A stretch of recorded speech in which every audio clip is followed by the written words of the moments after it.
Hello, my name is Steve Packer. I'm plant doctor at Moana Nursery, here to talk to you about how to fine-tune your irrigation system to make sure that it's working properly so that your lawn has the necessary coverage to keep that grass growing and looking beautiful all spring and summer long.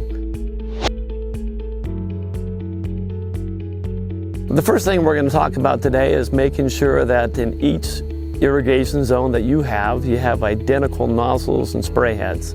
A lot of times I see people, when they do repairs on their irrigation system, they just go in the garage and pull out some random nozzle or irrigation head they have, and if it fits they put it in there, but it may not be the right one. So make sure they're all identical. You don't want to mix spray with rotary or anything like that. Keep them all the same. That way there you'll have good even distribution of water throughout your whole irrigation zone. The next thing I want to talk about is head-to-head coverage.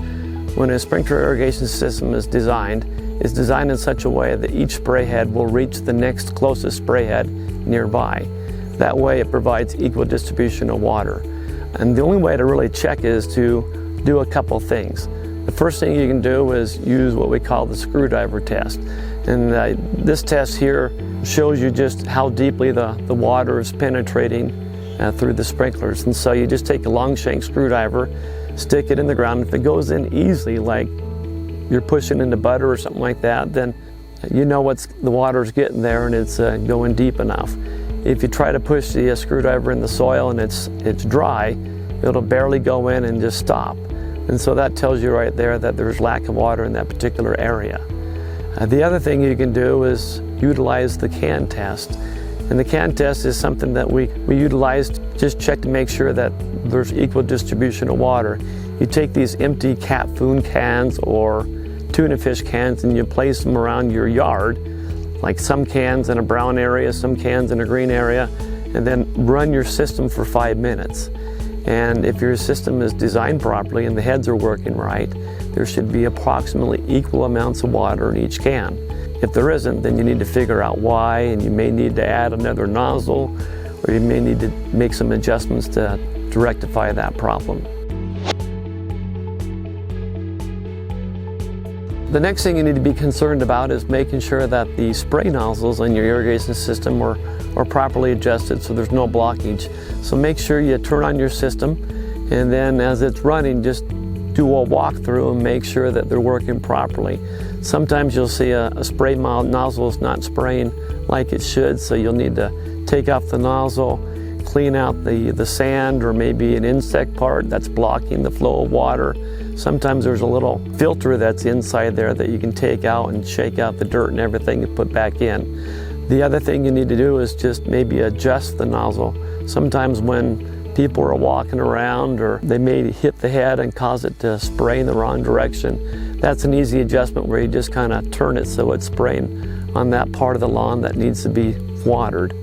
Also keep in mind that as the grass grows and the outlying bushes near the sprinkler heads, sometimes they may block the flow of the water from the spray head. So you may need to take a pair of head shears or scissors and cut away the tall grass that may block the flow of water, or sometimes you may need to prune back your bushes that are on the edge of your lawn that could possibly block the flow and keep your lawn from being watered properly in that area.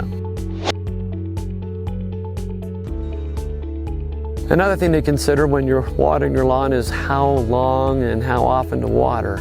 That all depends on the type of sprinkler heads that you have. If you have the pop-up sprays, they emit a lot more water per minute than others do, so we recommend watering each zone about maybe 5 to 10 minutes. Do that twice during your watering day.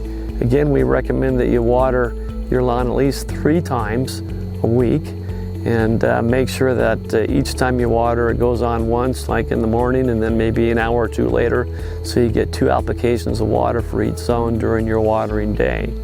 If you have a type of head that's called the MP rotator, they emit water in a lower gallonage, and so you need to run that system a lot longer, about maybe 20 to 30 minutes each time. Again, water your lawn for that period of time, let it soak in, and then have another watering time later on during the day, maybe an hour or two later.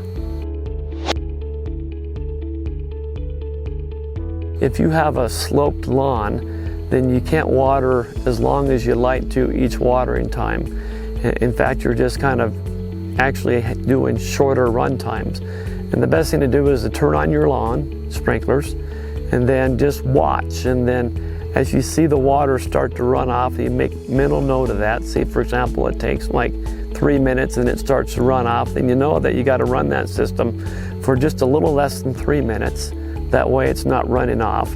And then later on, program it to come on for another 3 more minutes until you get the amount of run times you need to get that soil soaked properly. So keep that in mind if you have a hill area. Use shorter run times, but more of them. The prime time to water your lawn is from 4 a.m. to 8 a.m., but you can water up to about 11 a.m. and be okay. And the reason for this is during the morning time there's less evaporation and less wind. We recommend not watering from noon to midnight just because it's really hot, it's usually windy, and that moisture is not getting into the lawn but evaporating before it gets into the soil. For more information about watering your lawn, visit any Moana Nursery location and talk with one of our plant doctors.